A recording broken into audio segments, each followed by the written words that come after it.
Tani, në atë kohë, do të në vitin 2021, sikur që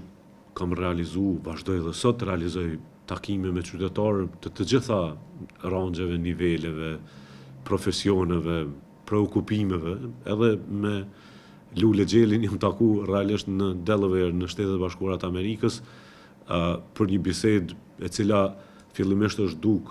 miqësore e me interes të përbashkët, e më vonë është përkthyer në kornizim, framing quhet në gjuhën politike e mediale, e që më vonë u kuptua që njeriu që qëndron prapa kësaj llogarie në rrjetet sociale është një njeri që është agenti lëvizjes vetëvendosje dhe përdoret si shumë të tjerë për propagandë dhe kornizim e denigrim, shantazhim, çfarëdo që mund t'ju nevojitën atyre për ta përdorur nga pozicionet e identiteteve të fshehura. Dhe ky është një prej tyre. Unë edhe dëshminë time në prokurorinë speciale e kam bërë pikërisht për këtë arsye, jo për Lule Xhelin si një emër i përvetshëm, po për fenomenin që është shkatërrues për personalitetet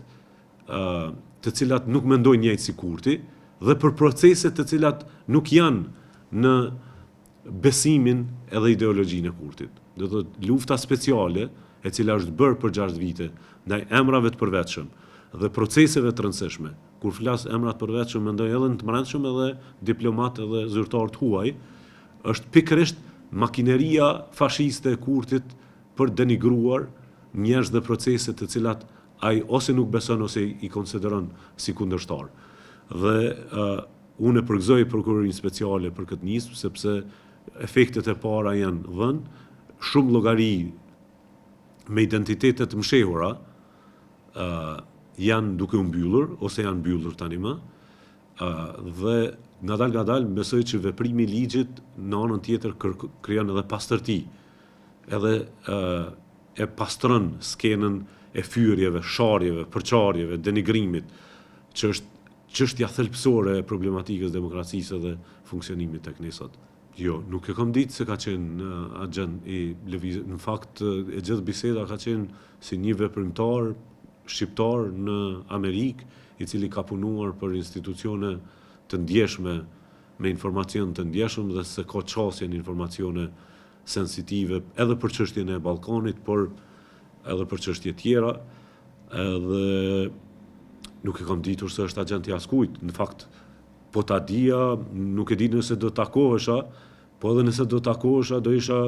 realisht shumë më eksplicit që atëherë për arsyeën sepse janë bërë një sër pyetjesh në mënyrën çfarë janë bërë dhe unë kam kuptuar në ditën e takimit që ka të bëjë me pyetje provokative, po ne si politikanë njerëz të marrëdhënieve ndërkombëtare me përvojë gjatë nuk do të thotë që s'kemi takuar njerëz të tillë. Tani çfarë bën njeriu se si interpreton, si paketon përgjigjet, si mundet edhe me i falsifiku përgjigjet për interesat mbrëmshme, ajo është çështje tjetër, por ajo që është më e rëndësishme e për mua shumë e rëndësishme është që çfarë do lloj dyshimi që është ngritur në veprimtarinë edhe time si politikan, por edhe si pjesëtar i kësaj shoqërie, të dekonstruktohet deri në fund. Me një moment më kujtohet që Klinaku më kishte akuzuar për çështjet e gjykatës speciale, gjë që doli plotësisht e pavërtetë normalisht, por unë nuk e akuzoj zotin Klinaku se mund të ketë pas personalitete sikur Lule Xheli, ose ndoshta edhe vet Lule Xheli me Dejon Amjalin, që për të më vendosur në armiqësi me Klinakun, me veteranët e luftës, me të tjerët, kanë dërguar informacione të përplasjes e të përçarjes. Por, ngadal, me durim, e vërteta del në shesh, edhe këta njerëz të cilët janë makineria fashiste e Kurtit, do të ekspozohen, gjithandej, edhe ata që janë në Norvegji duke punuar intensivisht,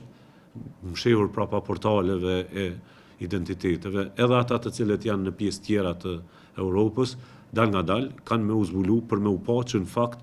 Kurti është veç një siluet e falsifikuar, e cila mbrohet me fsharje e fyrje të